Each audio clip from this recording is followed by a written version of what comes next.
Well, welcome once again to Elevenses. I'm Kevin Williams of Survival Schools Rider Training. This is my twice weekly live webcast, and we are here exclusively on YouTube today.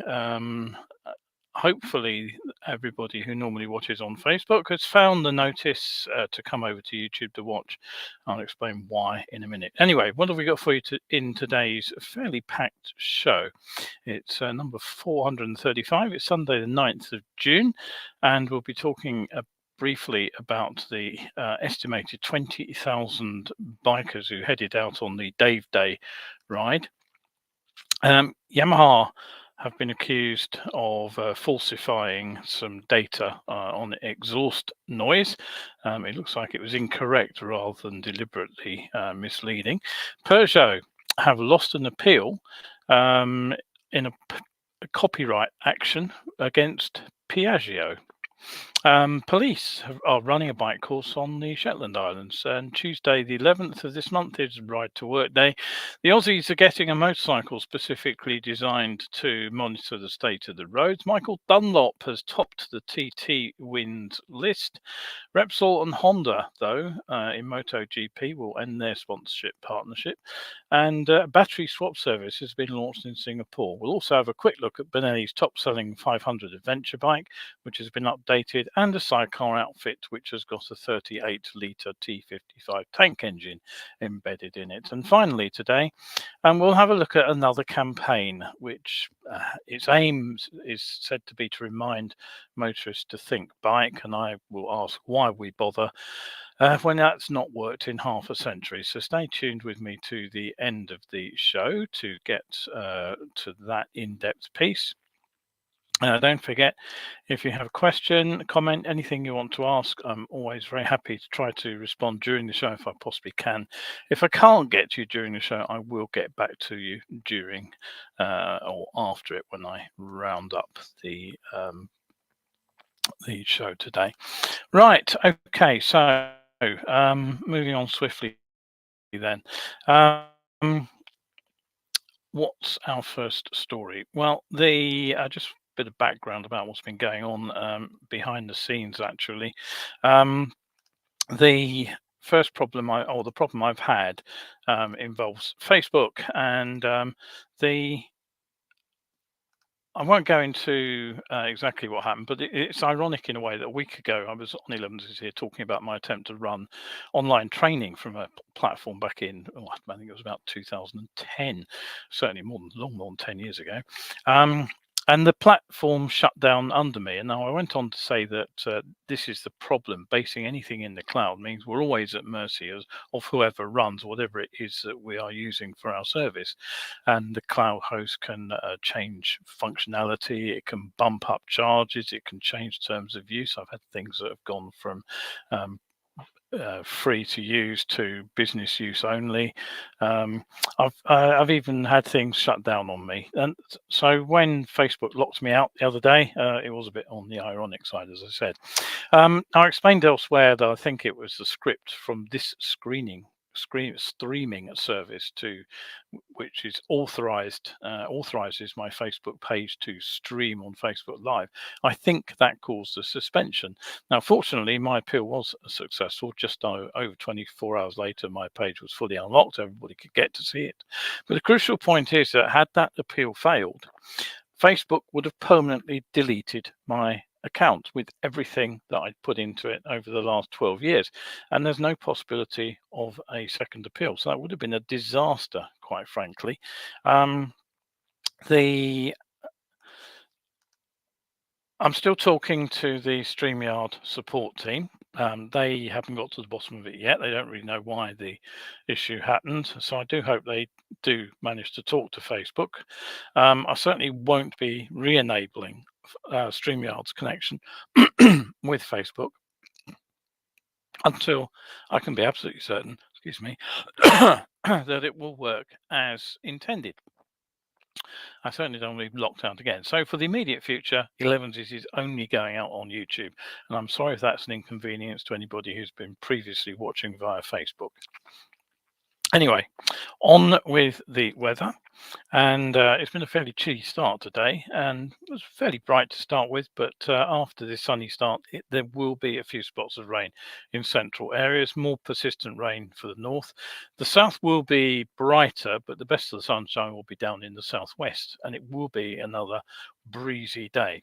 Now, Sunday sees overnight rain clearing from the southeast, but elsewhere in the south, sunny spells will bring cloud bubbling up during the day, and that could bring in some locally heavy showers during the afternoon. Showers are also forecast for the north, and temperatures will be on the cool side away from the southeast. Now, Monday sees a wet day across southern England and Wales, with showers across northern Scotland, and the best of the weather will be in northern England and across the south of Scotland. Tuesday, the north remains cloudy, but drier in the south. It will be sunny with some showery spells, and Wednesday sees variable cloud and a few scattered showers, mostly in the east. So, in other words, it's another totally mixed bag of weather, and you'd best check your local forecast until before you're heading out on two wheels. Right. So, okay, that was the weather. On with the news from around the world. Now, the first story is that it's estimated that around 220,000 riders, is still a huge number, took part in yesterday's Dave Day ride. That was in celebration of the late hairy biker Dave Myers. They went from the Ace Cafe in London to Barrow in Furness up in Cumbria in order to raise funds for cancer and children's charities. Now, Dave's partner in the TV series, Cy King, he picked up Dave's widow, Lily, as the convoy passed through Lancashire. And Dave, sadly, he passed away from cancer in February, which is why everybody was out celebrating his life yesterday. Now, I always try to get to the bottom of a story rather than simply rehash the first report I see on it. And I was rather alarmed to see one report from an online news outlet that said that Yamaha had, quote, falsified reports regarding sound pressure level tests for a number of their bikes.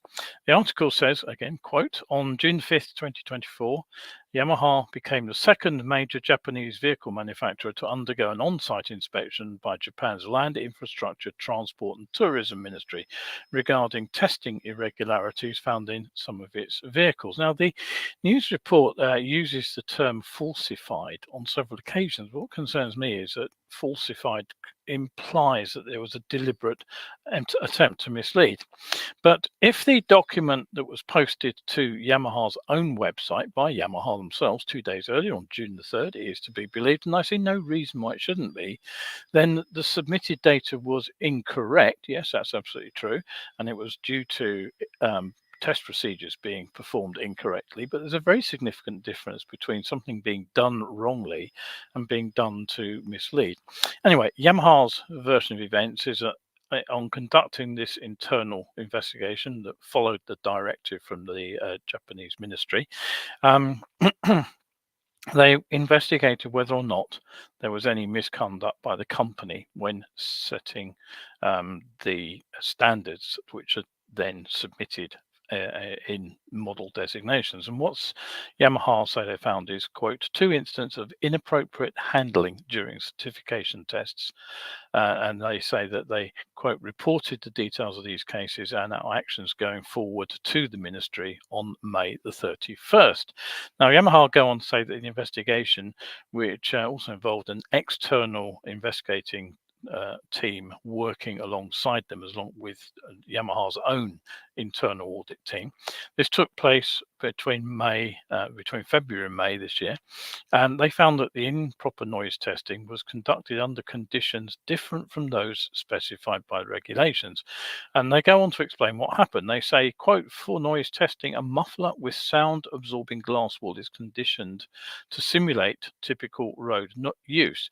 But during the conditioning process, the certification testing personnel performed the conditioning at a different engine output than specified by regulations. And they say this was because the test equipment melted due to heat. Now, they say that the testers then basically took it upon themselves to change the engine output to avoid damaging the test equipment, and they thought it wouldn't be a problem, quote, as long as it did not affect the durability and degradation of the sound-absorbing glass wool and satisfied the testing conditions. So Yamaha continue. They say we had an incorrect understanding of the law, assuming that there would be no problem if some of the test conditions were changed, so long as there was no physical influence on the scattering of the sound absorbing glass wool. And quote, there was insufficient awareness of the importance of complying with legal regulations during certification testing, not only in terms of the impacts on test results, but also the legitimacy of the test procedure itself. So, which bike did this affect? Well, it was the YZF-R1, sold between August 2020 and present. Just over 1,400 bikes have been affected, but Yamaha say that the model has been retested under the correct conditions and it's still in compliance with the necessary standards. However, shipments of the R1 have apparently been suspended pending resubmission of the test report, so presumably to bring the certification up to date, make it correct. Now, the second certification involved the sound pressure testing for the horns fitted to the YZF-R3. That was the bike sold between April 2015 and October 2021. And the T-Max, which was the T-Max was in production from April 27 to October 2021. The R3 actually went out of production in September 2018. Now, once again, the horns work fine. They are within spec, but again, this time there was an error. It was a data entry error, and basically they put the wrong VIN number in. I won't bore you with the absolute details, but the Yamaha say that they take these instances of wrongdoing very seriously and offer deepest apologies to our customers, suppliers, business partners, and all other stakeholders for damaging their trust in Yamaha Motor. But it's, but basically it just seems to be a bit of a storm in the teacup, this, doesn't it? A long way from the story claiming falsified data was being filed. Anyway, you can read the official Yamaha statement online if you want to. It's here. There we go. So there it is. And while we're on the subject, the Transport Ministry is also apparently investigating possible irregularities at Honda and Suzuki too, although in Honda's case it's not clear whether this affects their cars or motorcycles or both.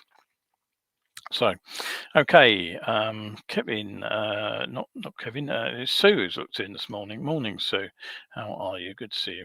Right, some years ago, Italian police and customs officials at the Milan Bike Show, they removed a Chinese manufacturer who had submitted a sort of a Piaggio MP3 lookalike, their own version of the bike, and it bore an uncannily close resemblance. Now, Yamaha have since launched their own three-wheelers, of course, which lean, and so have Peugeot motorcycles, who launched the RXR 400i Metropolis back in 2017. Now, whilst the Yamahas seem to have used a different system, the Peugeot promptly ran foul of the lawyers. And back in 2021, both the Tribunal Judiciaire of Paris and the Court of Milan found Peugeot motorcycles guilty of infringing Piaggio's European patent on the technology of the MP3. So let's have a look at the two bikes. Let's try and get the right picture up. There we go. I'll zoom in so you can see them a little bit more closely. There they are. The Peugeot is on the right, by the way, the Piaggio on the left, and as you can see, they do look pretty darn similar. You can't see the suspension setup on there, but obviously that was what was at the root of the problem. Now, the Paris court ordered Peugeot to pay damages calculated at 1.5 million euro. There were further penalties for various other infringements and legal expenses. Peugeot were also ordered to cease producing, promoting, marketing, importing, exporting, using and/or processing in France any three-wheeled scooter that used the control system patented by the Piaggio Group. Now, over in Milan, the court prohibited the importing, exporting, marketing, and advertising online or offline of the Peugeot Metropolis in Italy, and they imposed a further fine of €6,000 for every bike sold beyond 30 days from the date of the ruling. Now, not too surprisingly, Peugeot appealed the ruling in Italy. They lost again. So the legal departments, being legal departments, Peugeot appealed a second time, this time to Italy's Supreme Court of Appeal. And in fact, this week, Peugeot had that second appeal dismissed. So the previous ruling of the Milan Court of Appeal will be upheld. Now, right now, Peugeot Motorcycles Italia appears to owe Piaggio excess damages to the tune of around €1 million. But the question is, who actually pays the bill? Because Peugeot Motorcycle were formerly owned by the Indian Mahindra Group when this debacle started. But last year, Mahindra closed a deal with a private equity firm called Maturus, and that saw Maturus gain 50% of the equity in the company, as well as an 80% controlling stake in Peugeot Motorcycles. So it'll be interesting to see who foots the bill for that particular little problem. Anyway, moving on, first of 2 dates for your diary. If you happen to be up in the Shetland Islands, and I'm reliably informed this photograph was taken on the Shetlands, you're invited to put your name forward for a one-day rider refinement course. It'll be hosted by Police Scotland with help from Road Safety Scotland, IAM Road Smarts, Scottish Fire and Rescue Service, Transport Scotland, and the Shetland Islands Council. Now, the course will take place on Friday, the 21st of June, and it will be delivered by 2 officers from the Roads Policing Unit who will be in Shetland, apparently, for something called the Simmer Dim Rally. Now, the course will include demonstration rides, observed rides with feedback, vehicle checks, all aimed to raise awareness of the importance of road safety and make riders think of the personal consequences of taking risks. Chief Inspector Stuart Clemenson said, "Rider Refinement North is the only course of its kind being offered in Scotland, and I hope it will continue to attract riders who recognise this course as a gateway to more advanced riding." Cost of the course is a very reasonable £40 per rider, including lunch.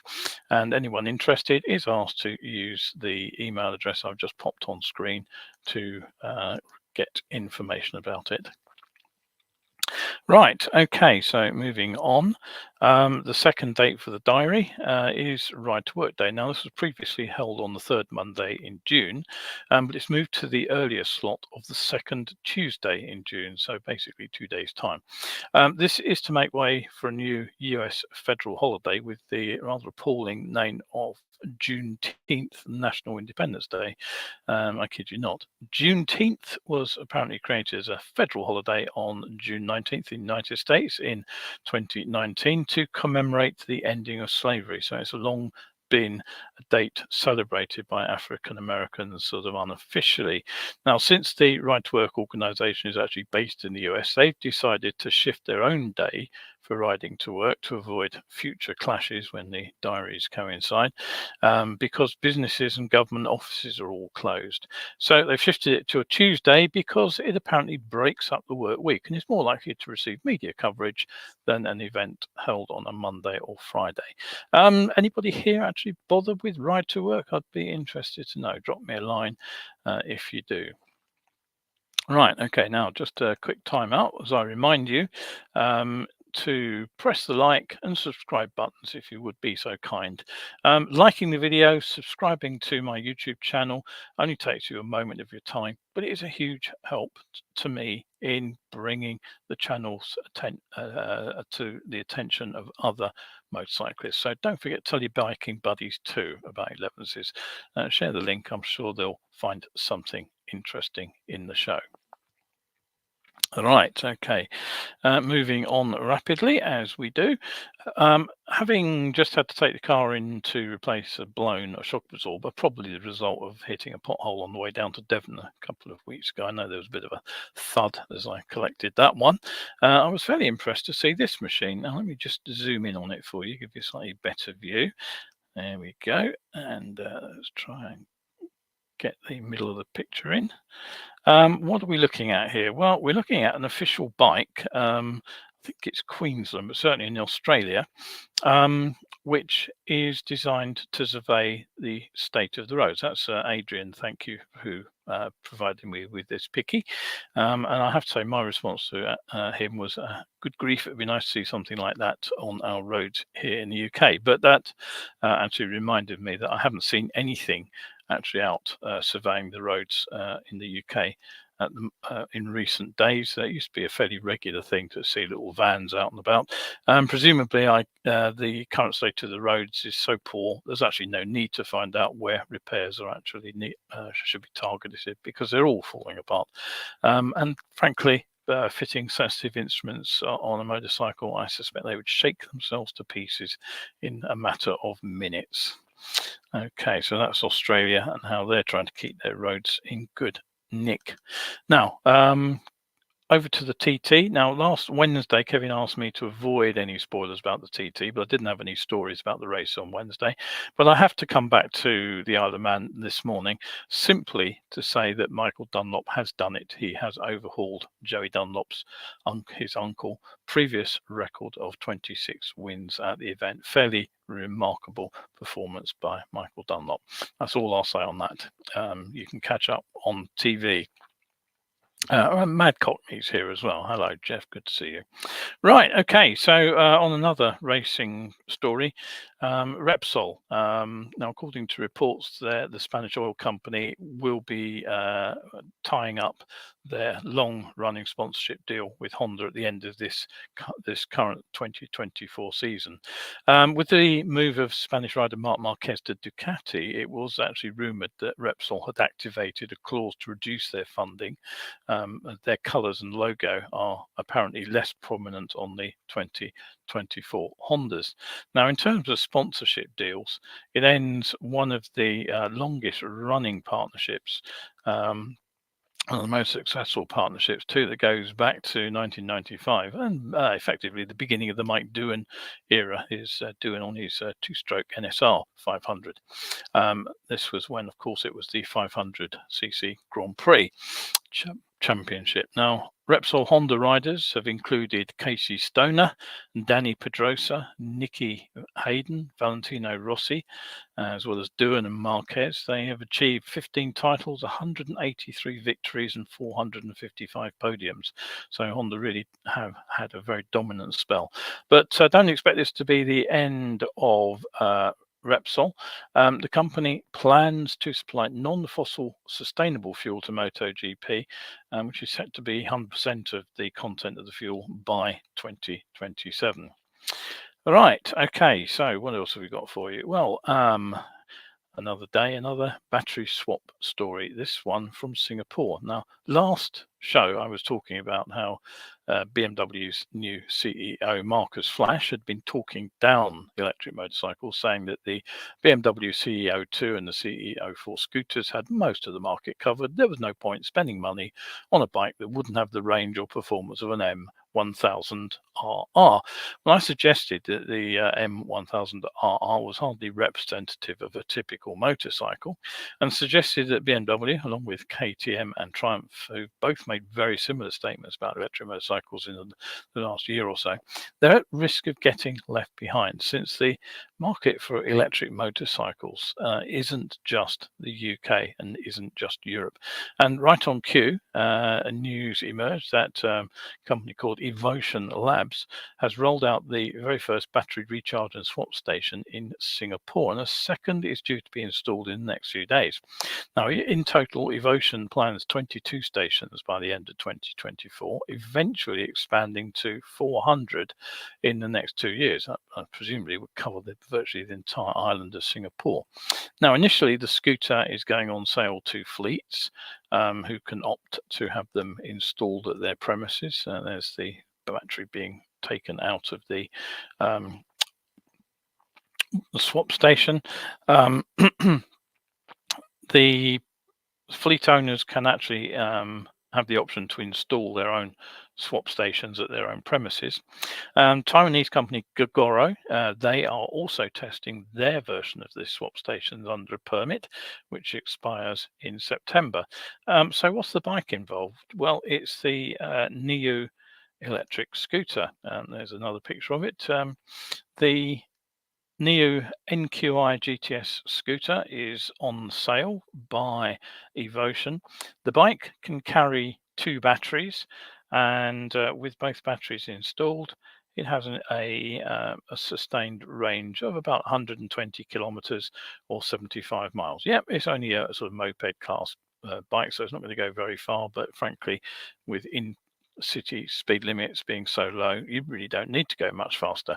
Anyway, however, for reasons unknown, probably to do with safety at home, I'd guess, the NIU's onboard charger has been removed to get approval from Singapore.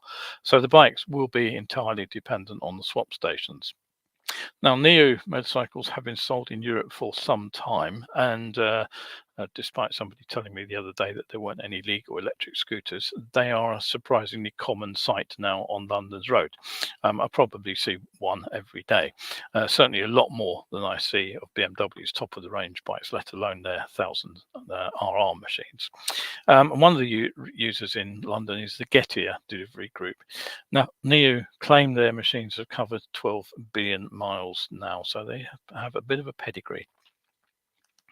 Right, okay, so what else have we got for you? Well, we got some updates on a new machine. This is the Benelli TRK 552X, and the original Benelli TRK 502 adventure bike now has been Italy's top-selling machine for the last few years, even though it's Chinese manufactured, so some countries don't have quite the fear of Chinese manufactured bikes we seem to have in the UK. It's a road-based adventure bike, upright riding position, and it's said to be capable of dealing with broken and battered road surfaces as well as light off-road use. It's got a 550cc parallel twin, puts out a reasonably respectable 60 horsepower, so I won't set the world alight. 54.9 newton meters of torque. That gives it enough touring sort of poke for one person and some luggage, but the big plus is it comes at a budget price. But of course, nothing stands still, and as the bike's aged and newer machines have got features such as LED lights and color TFT screens installed as standards, the bike has fallen behind a little. So there was probably no thought to actually replacing it altogether, because the TRK was a strong seller. So what they've done is they've given it a revamp. The oldie worldy halogen headlights are out. The new 2-unit LED is in. The fairing is reprofiled to be wider and to blend better with the tank. The screen's also larger, and you get a TFT color screen to replace the previous analog and digital display. And this bike, of course, gets the now essential smartphone pairing and an integrated tire pressure monitoring system. Now, the spec isn't too shabby either. It comes with adjustable Marzocchi suspension either end. There's a 19-inch front, 17-inch rear wheel, both are spoked, fitted with Metzer Tourance tyres. Surprisingly, though, given that the adoption of electronic aids is now widespread, the TRK doesn't get any riding modes, doesn't get traction control, and it gets bum basic 2-channel ABS. That's it. But on the other hand, I guess it's less to go wrong, isn't it? Now, I haven't ridden one, but I have sat on the earlier 502, and the ergonomics are certainly comfortable for me at 5'9", 175 centimeters. But I have to say the bike was pretty heavy. No word if they've shaved off any of the bulk. It'll appear first out in China, expected to arrive in the Europe and the UK later this year. Okay, so Don't forget, if you are enjoying the show, it goes out Wednesdays and Sundays. It goes out 11 a.m. It's almost always live, occasionally recorded. Even more rarely, I miss a show. And just to remind you, for the time being, at least, it's YouTube only due to my Facebook issues. Right, okay. So what do you do if you find a Soviet-era tank engine in a partly demolished building? Well, obviously you rescue it and you make it into a motorcycle.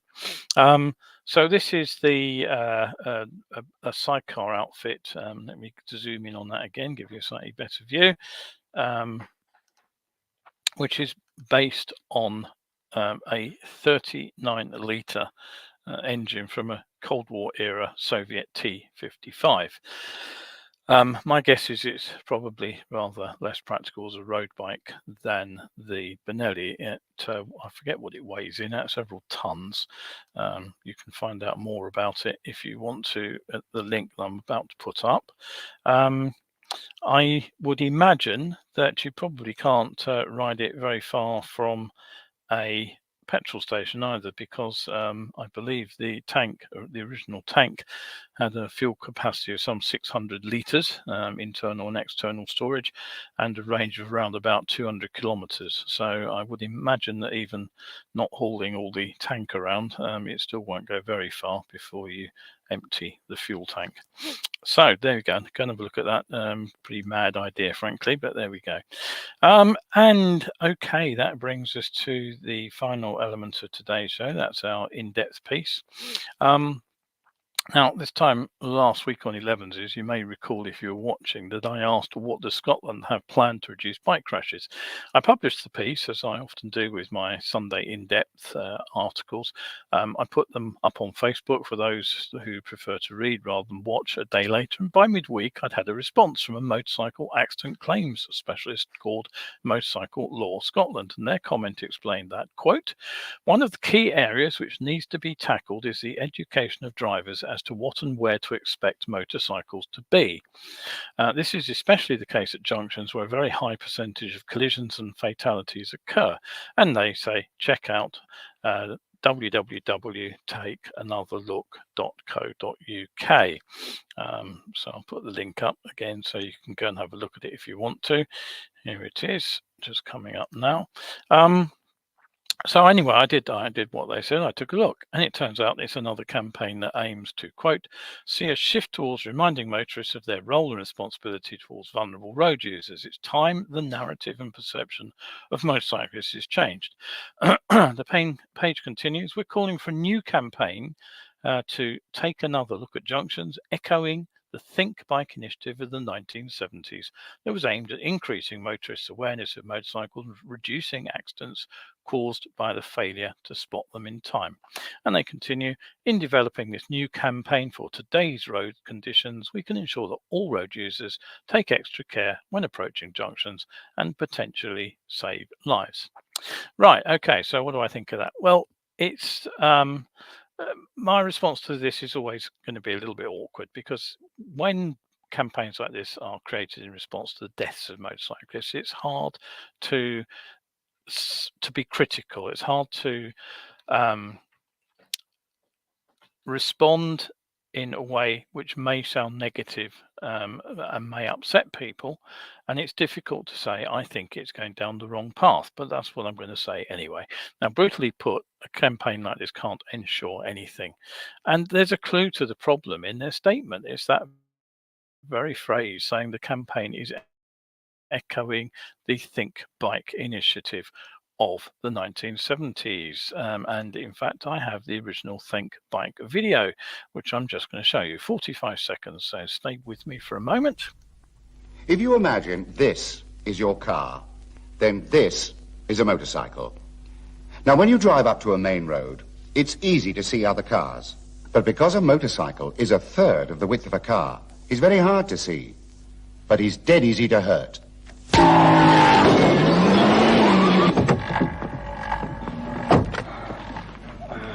Nasty. And that's why, at junctions, I'm asking you to give a second thought for bikes. Stop, think once for cars, hold it, then think again for bikes. If you want to avoid this, think once, think twice, think bike.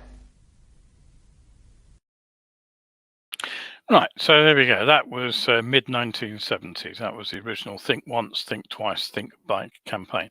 Now, nothing wrong with the advice that they're given to drivers there. Nothing wrong with giving exactly the same advice to drivers today. But the fact is, we've been running these Think Bike, Look Twice for Riders campaigns with barely a break in one part of the UK or another for half a century. And as the accumulated motorcycle crash data shows in those intervening 50 years, these campaigns haven't yet managed to reduce the prevalence of these so-called, sorry mate, I didn't see you, Smidsy crash on our roads yet. The fact is, the collision at a junction between a turning car and a motorcycle remains the most common bike crash on UK roads, and also virtually everywhere else cars and motorcycles interact. So it's no coincidence that I actually show this video right at the beginning of my Science of Being Seen presentation. And in fact, since I've been talking about the Smidsy issue, I started getting interested in this right back in 1995 when I first became a bike trainer. And back then I was told that I would have to explain to riders that if they wore high-vis and used day riding lights, they'd be safer. Well, I've checked the figures from from that period too, and there's little evidence that conspicuity clothing has helped drivers see riders either. So, rather than more of the same, we really need to ask why it is that we've made no progress on banishing the Smidsy to the pages of history. Now, here are 4 points that I think any safety campaign should consider before jumping on the drivers don't look properly bandwagon. Now, the first is this, and I know that this will upset a lot of motorcyclists: junction collisions are two to tangle crashes. That is to say, if the driver sets up the collision, it still needs the unwitting rider to ride into it to make it happen. In many cases, when the police go and look at crash scenes, what they discover is that the rider could have taken evasive action. But all too often, the rider fails to see the developing situation, then fails to react in time. Now, secondly, I've also talked about the fact that the Smidsy is not just the low-speed urban collision that we tend to think of it as. It's not uncommon on faster roads. And here there's a different problem in some cases. A driver can begin a maneuver at a junction or a driveway or something similar when the rider is out of sight over a blind crest or round a blind corner. Now, if that's the case, then the driver taking another look won't make any difference whatsoever, because the bike won't be visible until they are midway through the maneuver. So the only one who can fix that crash is the rider. And here's my third point. There are around 100 fatal junction collisions in the UK each year. There are maybe 10 times that many leaving riders seriously injured, maybe 10 times that number leaving riders with minor injuries. So if you just take the 1100 that killed and seriously injured, because those are the figures that we usually see listed in any safety briefing, there are around 40 million drivers. So subtract 1100 from 40 million and you get 30,998,900. That is the number of drivers who will not collide with a bike in a year. So the vast majority of drivers get it right every time they see a bike. Many will never ever put a motorcyclist at risk in their entire driving careers. But when we look at where riders crash and we sort of change the perspective, we see data from 2021. I think the latest data is just about out now, but 21 data I've got to hand, and it shows basically that junction collisions at T junctions, Y junctions or staggered junctions are still the most common location for motorcycle casualties, and it represents the location with almost 35% of combined fatalities and injuries happen. So that's just over a third of all serious motorcycle crashes which kill or injure the rider. They happen at junctions. But it's only 1100 drivers out of that 40 million who have got it wrong enough to cause a crash. So the rider, sadly, is the one who pays the price. what next? Well, the next point is that not all car and bike collisions actually result from looking but failing to see.